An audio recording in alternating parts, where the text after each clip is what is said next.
Hey, you know what he told me the other day when I saw you? He told me...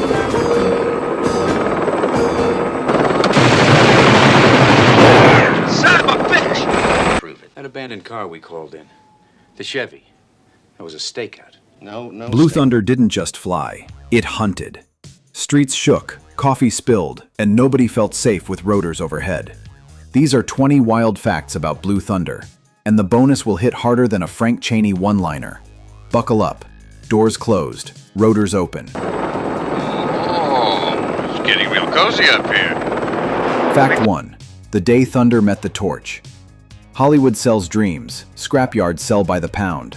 The Aerospatiale Gazelles that brought Blue Thunder to life, both on the big screen and in the TV series, never retired to a high-security hangar like the one Chaney and JFO called home.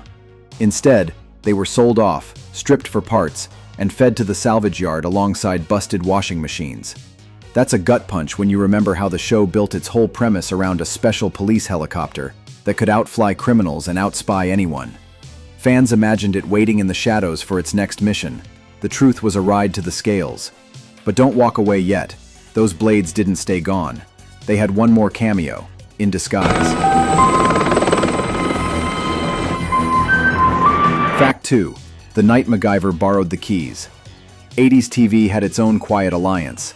Swap the shot, repaint the number, keep the chase rolling. The Macgyver pilot actually reused Blue Thunder helicopter footage, slapping on new markings and dropping it into a different mission. For viewers who remembered Officer Braddock's tense aerial standoffs, that silhouette and rotor whine were unmistakable. Why does it matter?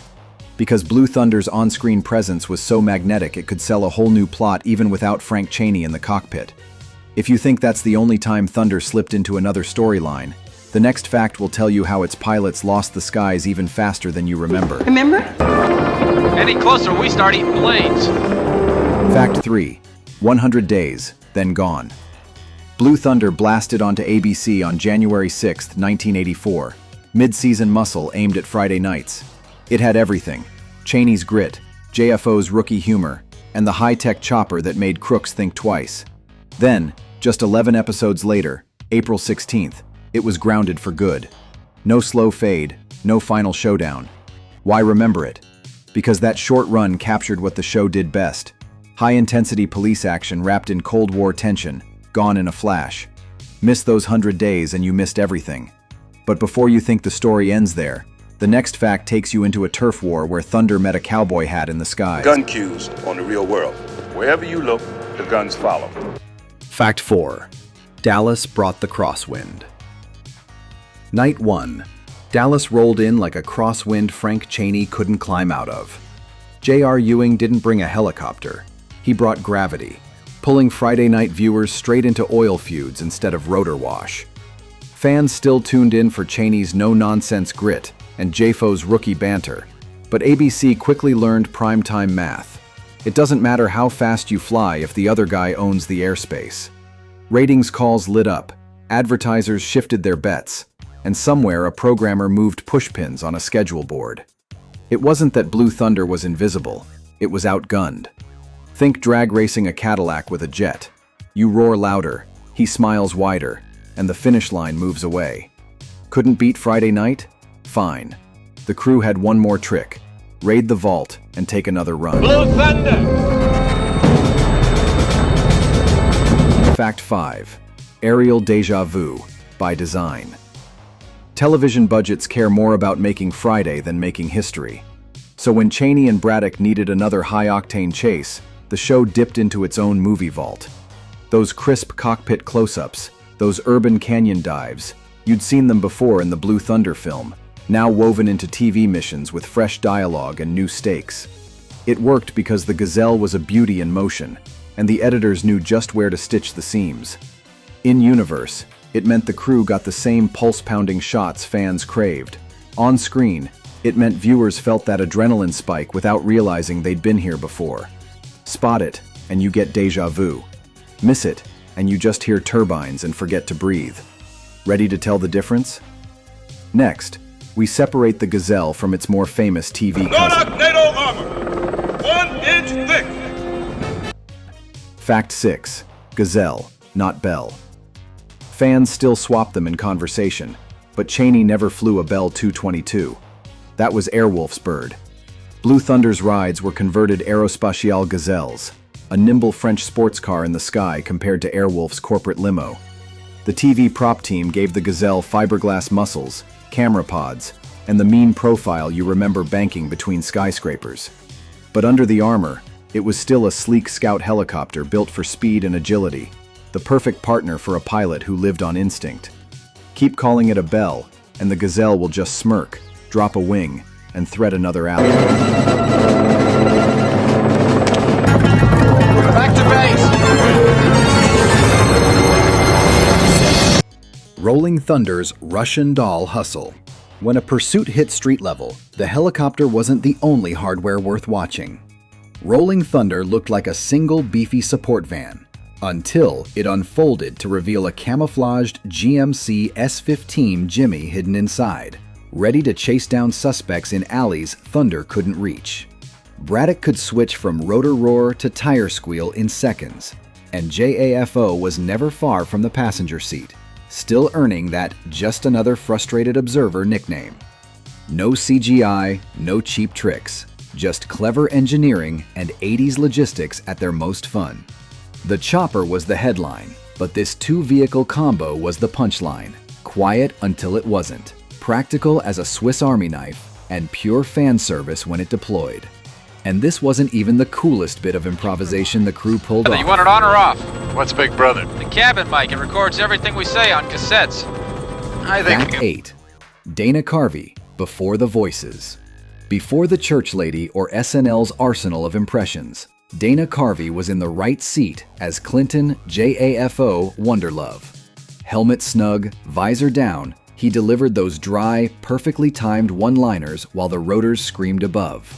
It was a crash course in scene stealing without hogging the spotlight, dropping tech jargon with a smirk, giving Cheney just enough backtalk to spark chemistry.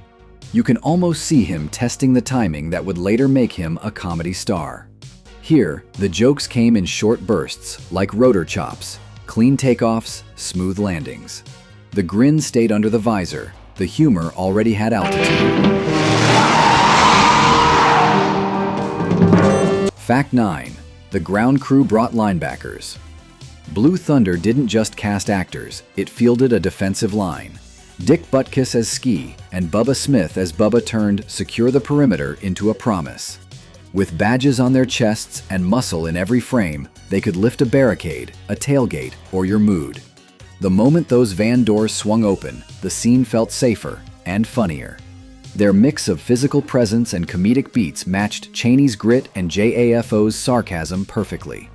While Thunder owned the sky, the street belonged to these two. You didn't argue, you just moved. And behind that muscle, writers whose credits included a little something called Alien. Excuse me, man. Fact 10.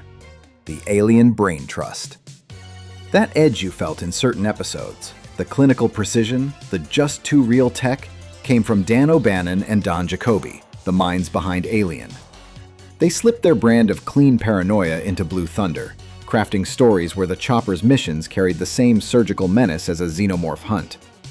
Suddenly, the threats felt smarter, the gadgets more plausible, and the tension less like TV fantasy and more like classified ops.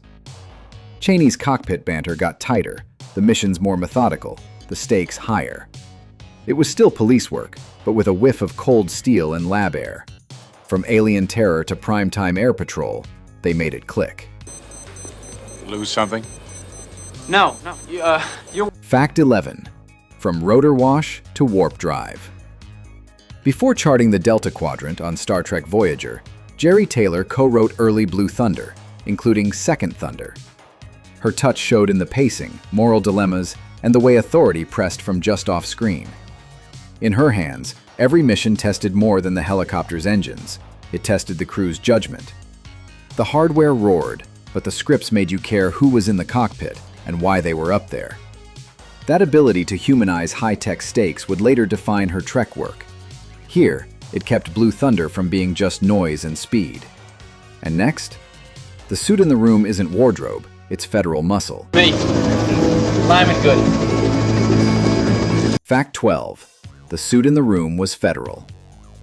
Blue Thunder didn't just answer to LAPD dispatch, it answered to Washington. Enter Apex, a fictional federal agency with a briefcase at the edge of every mission. For Cheney and the crew, that meant a second boss, a longer checklist, and fewer shortcuts. The tone shifted, less cowboy, more clearance codes. Orders arrived like weather fronts, changing the mission mid-flight. You could hear the paperwork in the dialogue, every copy that laced with politics. The badge said city, but the voice on the line spoke for the capital. That's how local calls turned Cold War tense. And next, a stolen warbird takes the sky. Fact 13. A stolen jet and a steel-eyed guest. Revenge in the Sky strapped Blue Thunder to a Korean War fighter jet and lit the fuse. One relic with afterburners, a city beneath, and Kurtwood Smith delivering that steel-eyed intensity in every line. Cheney's sleek chopper met its perfect foil, a pilot with history, speed, and no intention of losing. The episode unfolded like a front-page headline with air-to-air stakes. Downtown became a chessboard, each turn a test of skill and nerve. No cartoon peril, just pure mechanical danger. It was hardware versus hardware, with judgment deciding the winner. And after the smoke cleared, a rising star stepped in to steal the next scene. Hi. I'm Gretchen Terrell. This must be Blue Thunder. Fact 14. Kelly Preston steps into the light. Before her big-screen career, Kelly Preston appeared as Amy Braddock, Captain Braddock's kidnapped daughter, in a tense, emotional episode. Her performance gave the story a heartbeat, anchoring the tension between rotor thunder and human stakes. The script gave her space to breathe between sirens and action beats, a luxury in 80s TV that made the danger feel personal. Cheney could fly through anything, but here the mission wasn't about gadgets, it was about getting her home. The helicopter looked fierce, but her steady, vulnerable presence made it matter. That's how Blue Thunder worked best. Machines for the spectacle, people for the punch. Quick roll call. Who's your A-Team MVP? Hannibal, Face, Murdoch, or B.A. Baracus? And why? Smartest take earns a shout-out in one of our next week's video. Comment it right now. Alright, comments locked. Back to work. Because the next names did not fly the ship, they made you believe it could.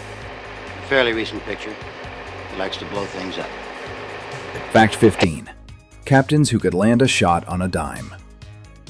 Those banked turns and alley-threading chases didn't just happen.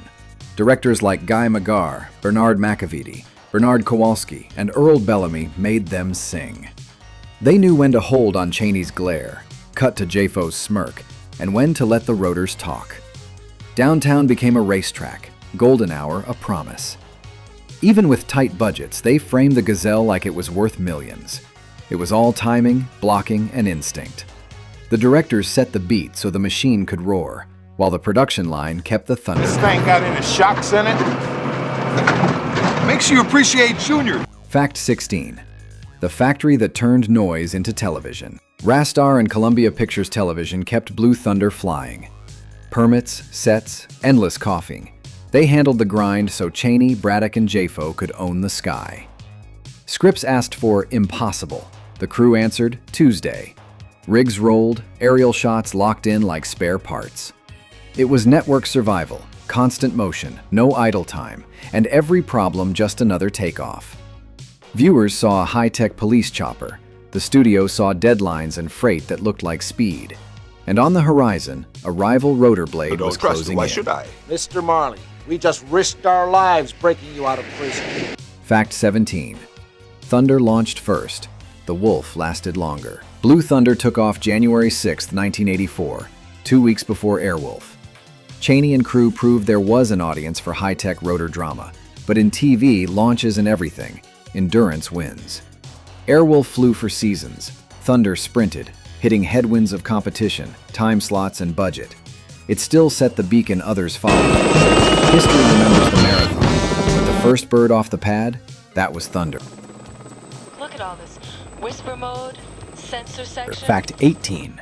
A short flight still on the board. For a fast-burning series, Blue Thunder still made a mark. Not top 10, not bottom, mid-pack with a sonic boom. Ratings showed it holding its own, proof a short run can still register. In homes from Omaha to Orlando, Nielsen boxes blinked as Cheney's chopper roared past. No victory lap needed, just 11 episodes of hard flying and sharp writing. The run was short, the echo lasted. Alright, knock him down. 19. Freeze frame, find the seams. Watch closely and Blue Thunder's magic shows its stitches. Some cockpit shots have pilots in green flight suits from the original movie, not Chaney's TV wardrobe. Editors cut quick, music swelled, and most viewers never blinked. But VHS fans hunted the mismatches. Canopy trim shifting, lighting shifting, a patch gone. It became the 80s version of a watermark, subtle, oddly charming. In motion, the illusion held. On pause, the tape confessed. Spotting those seams was half the fun, like catching the crew in on the joke. How does she fly? This thing is nose heavier than the Ayatollah. You're crazy. Fact 20. 11 episodes, one slim case.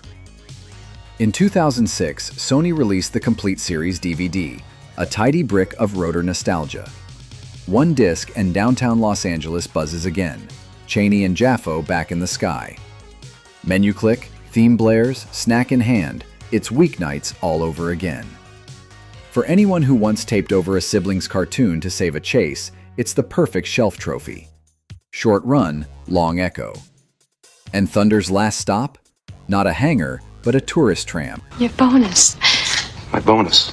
Bonus fact, the theme park retirement home.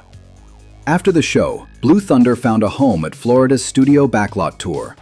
A full-size mock-up sat among staged explosions, frozen rotors but full attitude. Dads pointed, kids stared, camcorders shook. The nose still looked mean, panels wore fake battle scars, and even the churro stand seemed tactical.